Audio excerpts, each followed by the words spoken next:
So on this one, I'm going to show you how I form an external corner here, exterior corner, and this is obviously exterior rendering. So sand and cement render here, and going to show you how I plumb up the edge, basically all the ways I do it. So what I've done so far is just built it all out there. I've tried to go a wee bit heavier than what's need be. So plumb it up. You can tack rules on, guys, but the way I'm going to do this, I'm going to go right round the corner. As you can see, plumb it up, strike it off with the trowel. I'm going to have to use my left hand here, but you can see it's well filled out. And just work down the edge, work up the edge. It is mostly best to trowel up the ways, guys, with sand and cement, but obviously at the top you'll have to pull it down a wee bit slightly. And you can see mine's coming in pretty tidy. You don't want to have your rule out too far, or you'll have to coat it away back. So get it all on nice and neat, nice and sharp. Run your scratcher across again and twist and slide.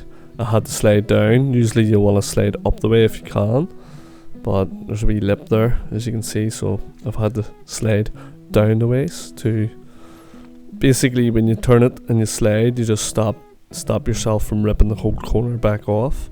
If you can slide it away as well, but sometimes that'll curl it in.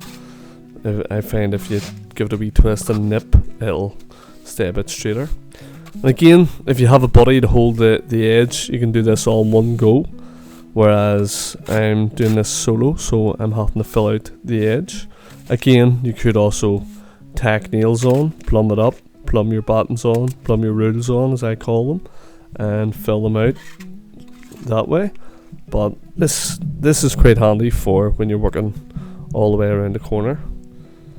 And most times when you do a top and a bottom, it should be as simple as just really lining up the rule or the edge, and it should be plumb off the top line, because you plumb the top line off. But always double check it anyway, as this is only the scratch coat of the render, but it's quite important, guys. Start as you mean to go on. If you get this right, your top coat will be nice and even. You won't have to have any uneven coats to try and make things look right and have it all straight.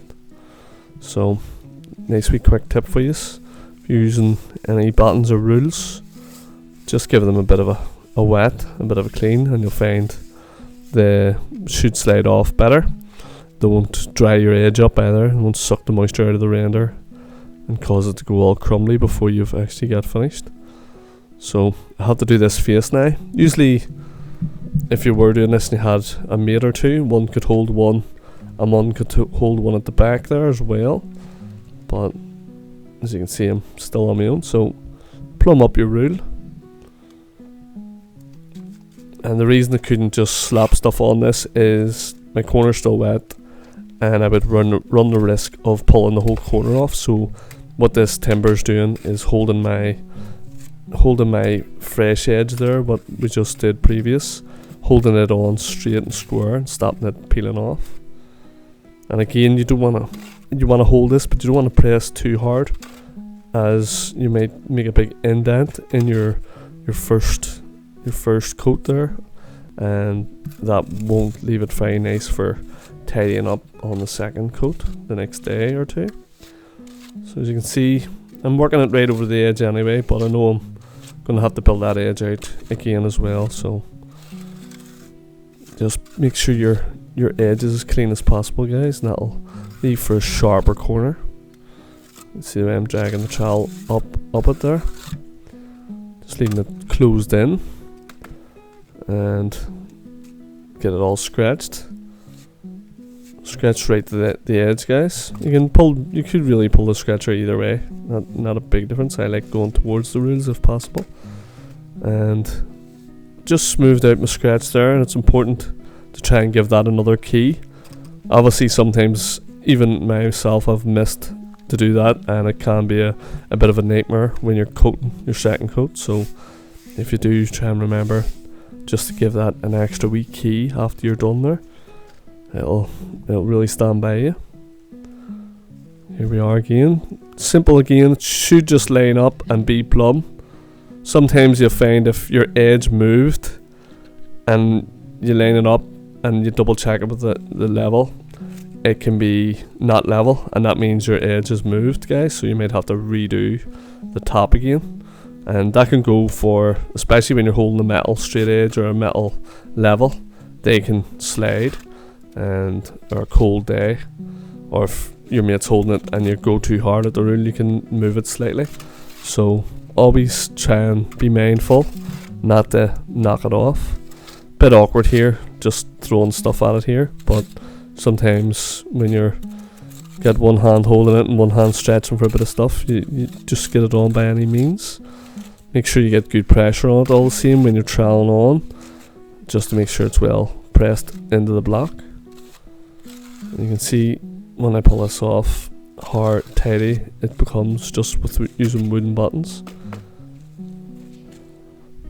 So again, like I said, you can pull the scratcher either way off the rule, doesn't particularly matter.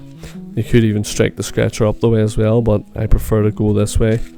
I find it gives the best key. Again, don't forget the wee smooth edge that we've created. Give it a bit of a scratch, just like so. And that's a pretty sharp corner, guys. I would do something very, very similar when I'm rubbing up. But I'll leave that for a future video. If anybody's interested, I will get a future video done on how I form and rub up and float them corners. I'll also, if anybody's interested, get one out on beading and sort of some tactics that I do when I'm doing exterior beads.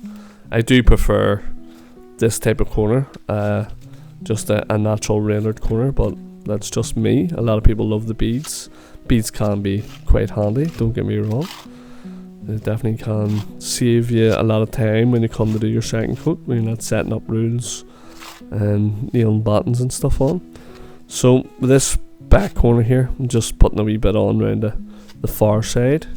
It's a bit more awkward as I have the fence to work around, and again, not 100% necessary to do this. Could have nailed the batten on here and left it square that way, but you never know. Might do a power floating video on the back side of this in future.